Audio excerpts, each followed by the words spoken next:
Chapter 4. Through the Heart of a Dying Star. The Saint Invigilata screamed as Juggernaut fell through her guts. Decks that had never seen open air tore apart in showers of sparks and venting atmosphere. Pressure doors slammed down too late. Power conduits snapped and whipped like furious snakes, spraying arcs of lightning into the darkness. Auspex arrays, shrine alcoves, ammunition lockers, all of it blurred past Cain as he dug through the fortress like a bullet through layered armor. He was not falling. He was moving, by choice, by will, following the brightest, ugliest thread in the whole station. Warplight. Dreskol's sabotage poured like molten color through the Saint's power lines, racing toward the plasma core at her heart. If it reached that, the whole fortress would go up like a small sun. Cain did not know how plasma reactors worked. He did not care. He knew where the pain was going, and that was enough. Metal gave way again in a shriek of tortured alloys, and he burst through a final bulkhead into a cathedral built around a star. The core chamber was a hollow cylinder the size of a skyscraper. A containment field hummed and shimmered in the center, holding a blazing column of blue-white plasma in place.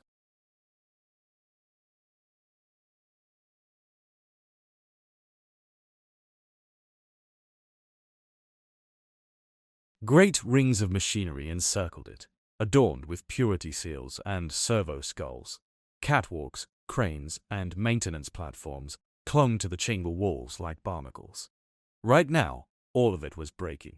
Warp lightning crawled across the containment rings, infecting cogitators and machine spirits with corrupted commands. Psychic pressure pressed against the plasma like a giant hand trying to crush an egg. Runes flickered from green to orange to a sickly, pulsing red. Magos adepts clung to railings far above, their mechadendrites flailing, trying to reroute pressure valves and reset safety litanies, even as the station's bones groaned. Cain landed on a lower catwalk hard enough to bend it into a U. He staggered, caught himself on a railing, and looked up at the reactor. The plasma ward. It was beautiful and terrible. A caged sun miles above any hive smog, and right now Dreskahal was trying to poke a hole in the bottle. Okay, Cain muttered. Big angry light, that I understand. The warp lightning flared. A section of the containment field flickered, then failed for a heartbeat. A plume of raw plasma spat out, licking across the chamber. It sliced a crane in half and melted it in midair. Cain flinched back by reflex as heat washed over him. Superman's power surged, reinforcing his flesh. It cannot harm you. Yeah, but I'd rather not find out the hard way, Cain grunted. He narrowed his eyes, tracking the lines of warp fire. They converged on a cluster of sigil-engraved pylons at the base of the column. Not tech, not really. They were like psychic switches, each one a metaphysical leverage point. Dreskal was using the Saint's own safety architecture against her. Cain set his jaw. Fine. We break the breakers. He dropped off the mangled catwalk, falling 20 meters and hitting the main gantry like a wrecking ball. Steel boomed under his boots. A Magos screamed over Vox. Unidentified macroform in reactor sanctum. Security override. Unauthorized presence. Cain ignored him. He sprinted straight at the brightest knot of warp energy. The first pylon loomed ahead, a spire of black stone studded with glowing sigils. Warp lightning crawled around it like living veins. Cain hit its shoulder first. It cracked. A shriek echoed through the chamber that came from no organic throat. The warp lightning stuttered, then flared as if in panic. The plasma column flickered, but its containment held. Above, tech priests shrieked machine prayers, aghast. You desecrate the holy wards, one howled. I'm fixing your problem, Cain roared back. You're welcome. He planted both hands on the cracked pylon and shoved. It snapped off at the base like a rotten tooth and toppled into the abyss. Warp energy scattered like birds. The pressure on the reactor's field eased a fraction. Cyttorak purred, pleased. Good. Break the false god's tolls. Working on it, Cain muttered, already turning toward the next pylon. The walk fought back. Lightning arced from the plaza column, drawn by Dreskar's will. It slammed into the railing where Cain had just been, turning it into a puddle of glowing slag. Another bolt speared toward him, hungry. It hit him square in the chest. For a heartbeat, the core chamber vanished in white. Then Cain staggered, shook smoking dust off his armor, and spat. "Okay," he coughed. "That stung." The lightning had not burned him. Not really. It had hit something deeper, trying to freeze his momentum, to shock his will. That lasted all of half a second. He shoved back, metaphorically and literally. "No!" he snarled. The warp lightning flickered, sputtered, then curved away, seeking easier targets. Above, in the control spire, Drescal felt the push. His eyes narrowed. "Clever ape," he hissed, parrying a two-handed strike from Gallus's power sword with his lightning claw. "Clever and stogum." Gallus pressed the advantage, driving his blade in a flurry of precise cuts, aiming for joints and gaps. Varian flanked, his force sword humming, hurling spikes of psychic force whenever he could. They were not winning. They were surviving.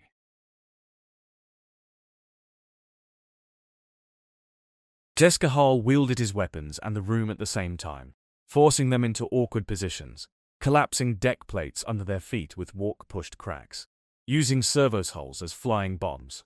Every time they scored a hit, warp flesh knitted back together or burst into fire that hurt more to look at than to feel.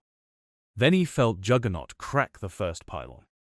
The Daemon Prince snarled. "Enough of that." He feinted a lunge at Gallus, then lashed his warp hand sideways toward Varian. Invisible pressure hit the librarian like a hammer.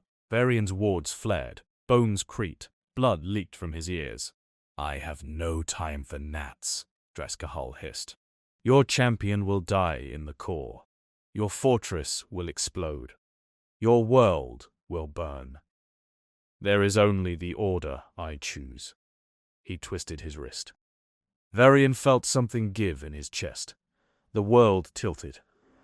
For a heartbeat, the warp rushed in, whispering temptations in 1,000 voices. Cyttorak's roar cut across them like a siren. "Focus, little mentalist. He is mine." The Crimson Presence did not protect Varian out of kindness. It simply wanted the librarian alive, long enough for its avatar to finish the job. But the effect was the same. Varian gasped, managed to brace his staff, and channeled the sudden buoy of red outrage into a counterstrike.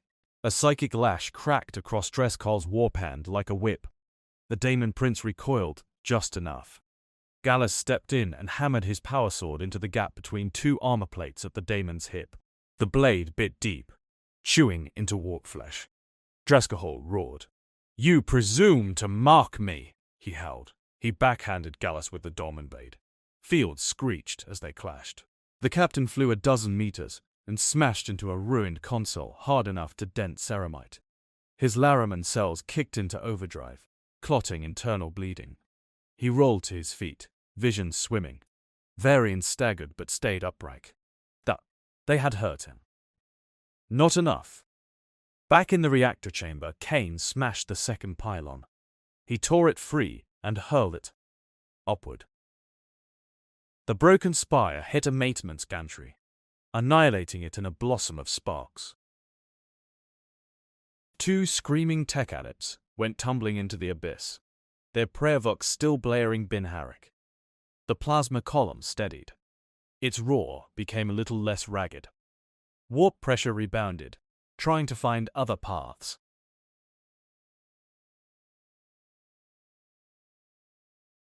Cain swore as a bolt of raw psychic force clipped him from the side. It felt like being hit by a truck made of glass. Shards of not light sliced past his senses, trying to cut his concept of motion. Cyttorak's power bucked, furious. "You will not take what is mine." The gem flared hot in Cain's chest. He ground his teeth and pushed against the discomfort, the weird alien ache of having your inertia messed with. "Keep throwing that at me, Dresden," he yelled up at the reactor, assuming Drescahal could hear him through whatever psychic link he was using. "I'll keep breaking your toys." He charged the third pylon.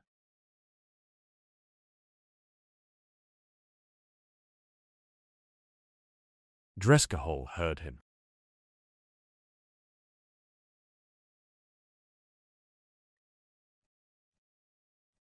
The Daemon Prince's snarl in the control spire turned jagged. "You think I do this alone?" he spat at Gallus and Varian. "I am not some arena-bound bloodthirster. I am many-bound." He flung his warp hand outward, not at them this time, but into the air. Invisible cracks splintered from his claw and raced outward through reality. They found other points of leverage. On the vengeful edict, bound code daemons in its core engine shrieked and fed more warp into the sabotage. In the Saints' macro cannon decks, Heartex and corrupted machine spirits followed new invasive pathways, opening pressure valves, diverting plasma. In the very bones of the fortress, where inertial dampeners hummed quietly, subtle sabotages made gravity misbehave. The whole station lurched. Cain stumbled as the floor tried to decide which way was down. The third pylon loomed just ahead, pulsing with energy. He put all his weight into the stride.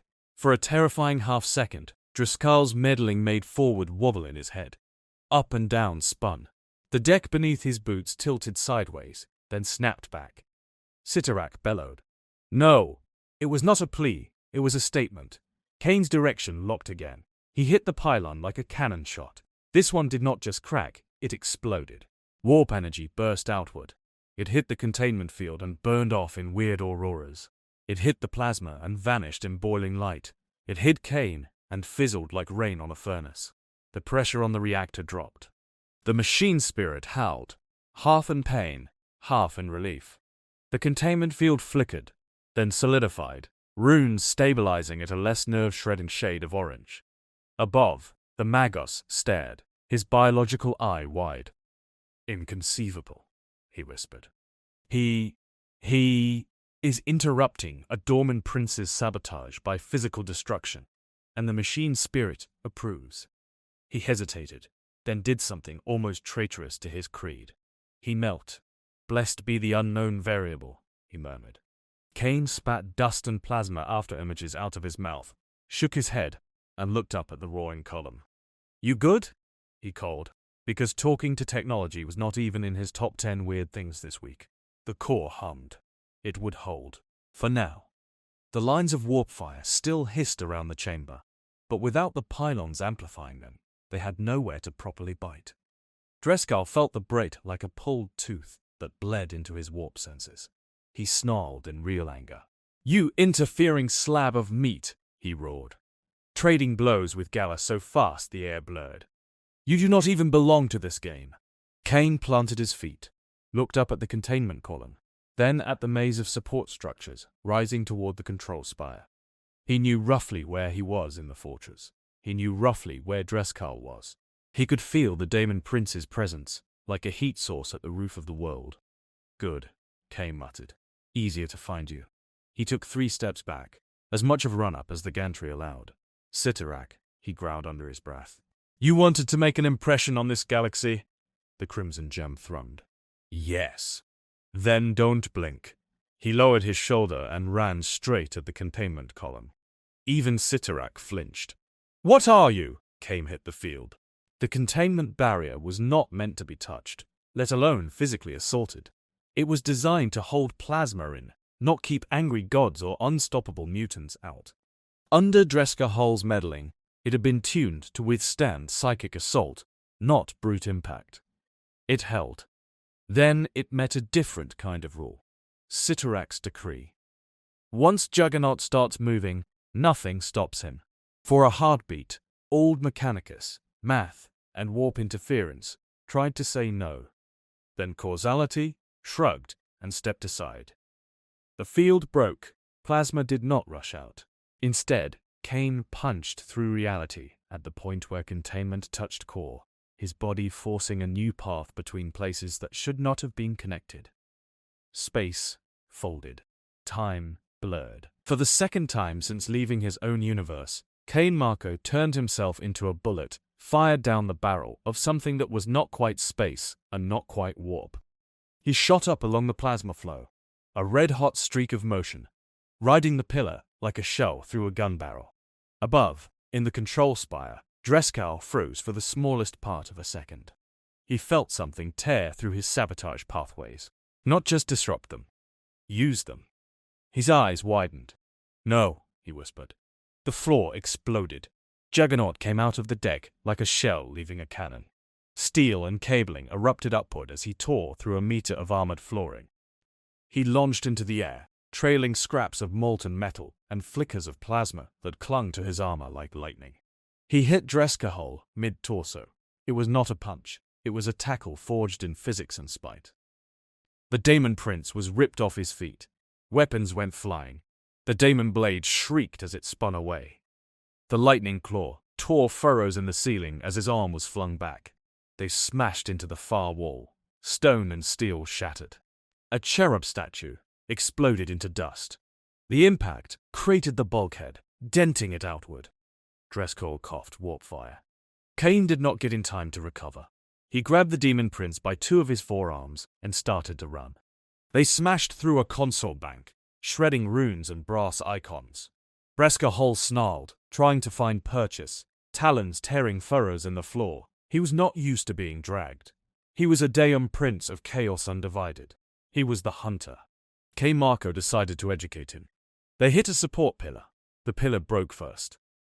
"You think you can drag me?" Drescal roared, regaining his footing enough to brace. He dug all 4 sets of talons into the deck.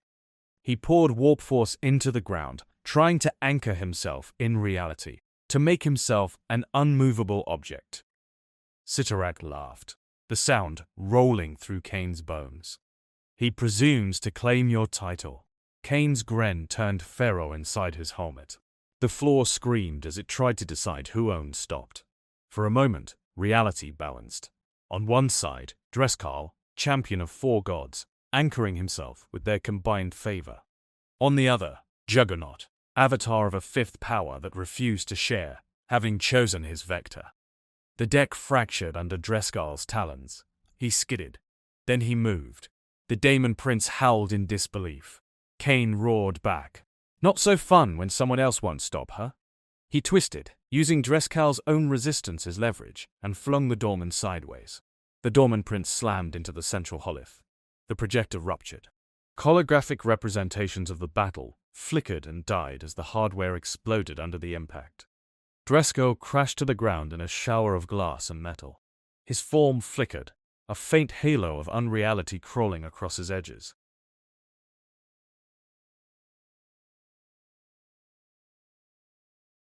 He pushed himself up, lips peeled back in pure hatred.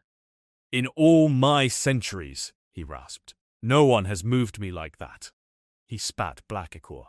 "I will peel you apart until I understand you." He lunged. This time, Cain met him with fists. No grapples, no tackles, just straight hits. They traded blows like artillery exchanging shells. Drescal's Daemon blade carved more shallow grooves in Juggernaut's armor, occasionally cutting skin that healed even as it opened. His lightning claw raked across Cain's helmet, leaving molten lines that cooled quickly. Warp fire poured from his warp hand, trying to unmake Cain one concept at a time. Cain answered with punches that treated the Daemon Prince like a very fancy heavy bag. He broke horns, he cracked armor. Once, he knocked one of Drescal's extra arms clean out of joint with a hook that would have collapsed a building. Cyttorak's power thrummed in time with his heartbeat. More. Gallus and Varian did not join in. They watched, weapons ready to cut down any lesser daemon or traitor that tried to interfere. But they knew better than to charge into that storm. Their job now was to hold the ring. The fortress shook again. The Margos screamed reports. "The Edict's port reactor is overloading! Our macro cannon fire has breached secondary containment! Enemy shields collapsing! Hull stress catastrophic!" Gallus flicked an eye to a flickering secondary screen. The vengeful Edict's icon stuttered. Bright markers showed internal fires and venting sections. A smaller symbol flashed over its flank. The Imperator's spear, and an escort frigate diving in, guns blazing. "Today," Gallus muttered, "one traitor lord dies, or the Emperor will have my soul." Varian's attention shifted between Driscoll's flaring warp aura and the Hollow's damage readouts. He realized something. The edict is his anchor, he said quietly. He bound so much of himself into that ship that their fates are tied. If it dies hard enough, Driscoll felt it too. He turned some of his attention outward, trying to shore up his flagship, forcing daemons and code spirits into failing systems, shouting orders that made sirens scream. It cost him. His guard dropped for half a second. Cain took it. He ducked under a clumsy swipe of the daemon blade and drove both fists up into Driscoll's ribs. Something cracked. Warp fire exploded from the daemon prince's mouth. He staggered, momentarily unable to breathe. Cain stepped in and did something he'd been thinking about since this whole mess started. He grabbed Driscoll by the face. The daemon prince's helm skull was fused to his flesh. Runes burned along its edges. It was both symbol and anchor, a mask the gods had pulled over his head, and he had learned to wear. Cain's fingers dug into eye sockets and jaw. 4 gods, he growled. 1 skull. He squeezed. Driscoll shrieked. The scream was layered, human, daemon, warp. It tore at eardrums. It cracked auspex screens. It made weak minds bleed. Cain didn't care. He had cracked helmets before. This was the same, just louder. For a heartbeat, he saw beneath the mask. Flashes of a space marine long ago, armor sea green instead of black, standing in the rubble of a palace, watching his Primarch fall. Rage, grief, betrayal. Then centuries of surrender to other voices. 1,000 whispered bargains. He saw all of that, and he judged it. Should have stayed your own man, Cain said, and tore. The helm broke. It did not come off cleanly. It shattered, shards of dionic bone and ceramite flying.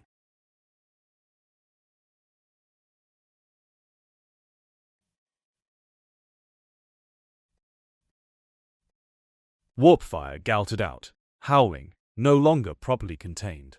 Driscoll convulsed. The edict heaved in orbit. On the hollow, its icon flared, then broke.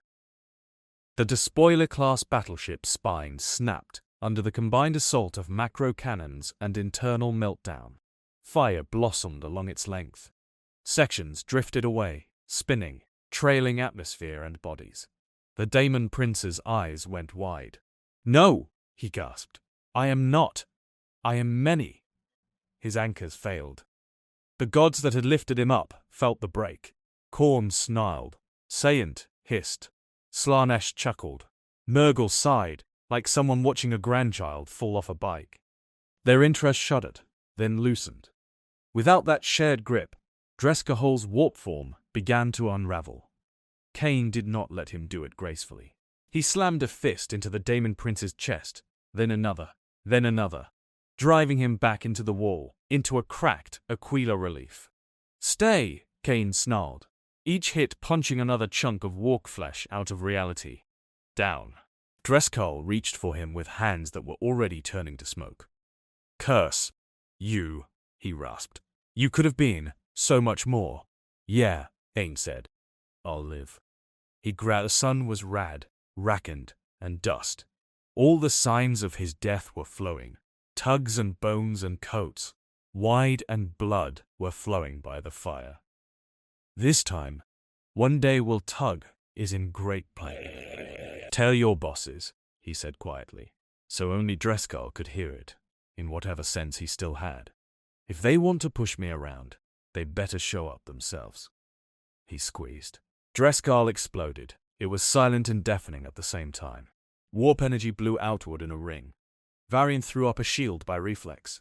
It buckled, then held. Gallus dug his boots into the deck, bracing. Skulls carved into the pillars cracked and flaked away. Corrupted purity seals burned off, their wax dripping to the floor in steaming puddles. The portal behind where Driscoll had entered collapsed, screaming, drawing in stray daemons like water down a drain, then snapped shut with a sickening pop. When the light faded, only a scorch mark remained where the demon prince had been. Cain stood in the center of it, smoke curling off his armor, chest heaving just a little. He looked down at his hands. Shreds of unreal matter evaporated off his knuckles. Cyttorak roared with savage satisfaction. Yes, this is worthy. This galaxy will learn. A thinner voice echoed, distant and furious.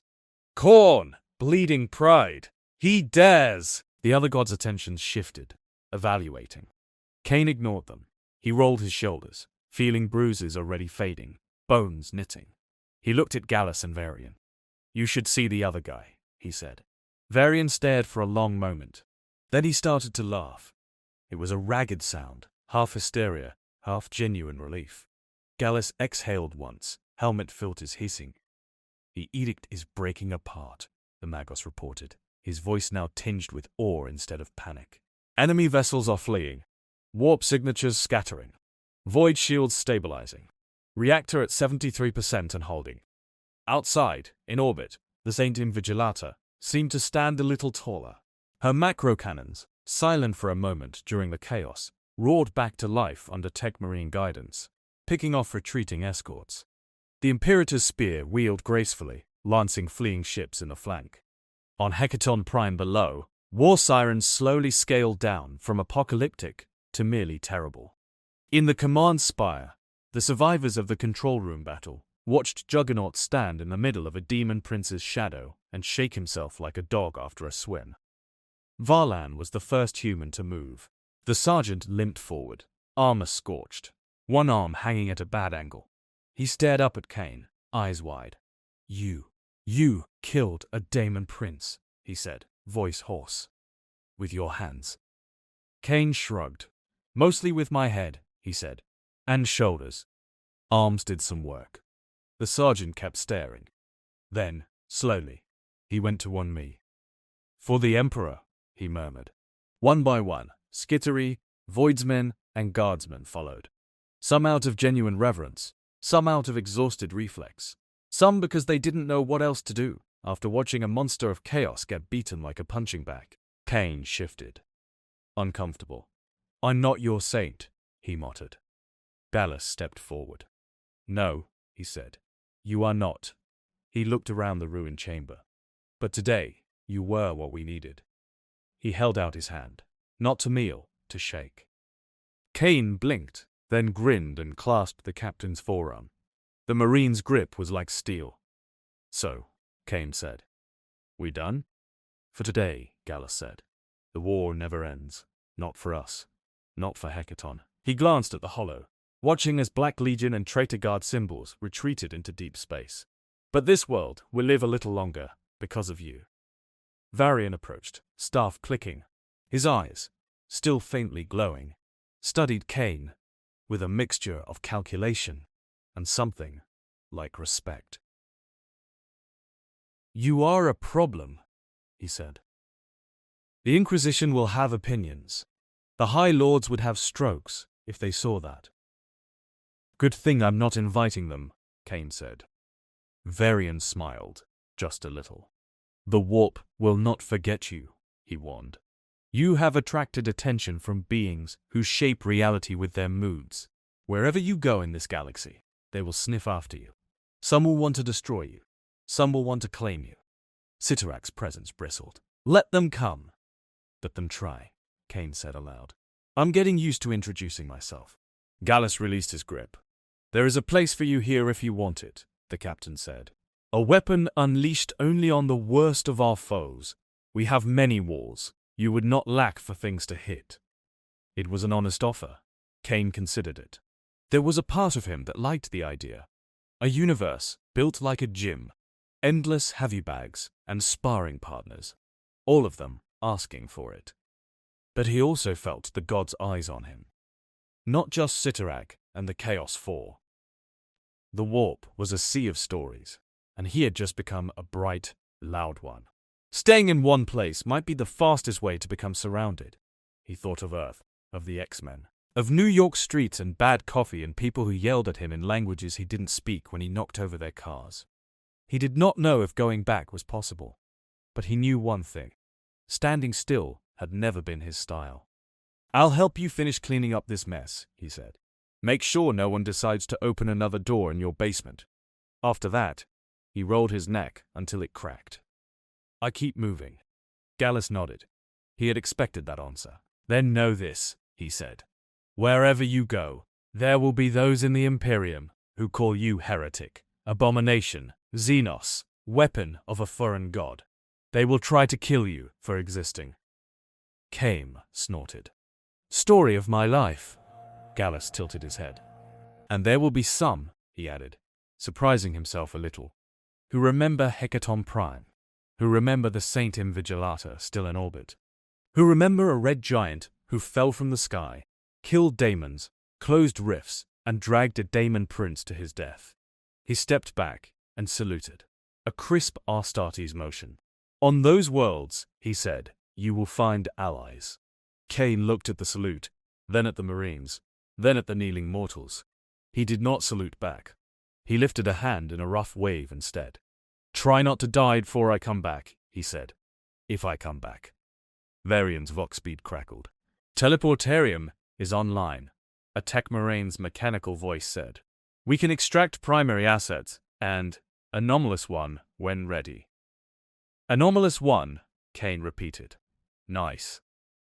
Varian smirked. It fits, he said. Cain looked up at the cracked ceiling, at the suggestion of a burning sky and the flicker of void shield glows beyond. Got anywhere fun in mind? He asked.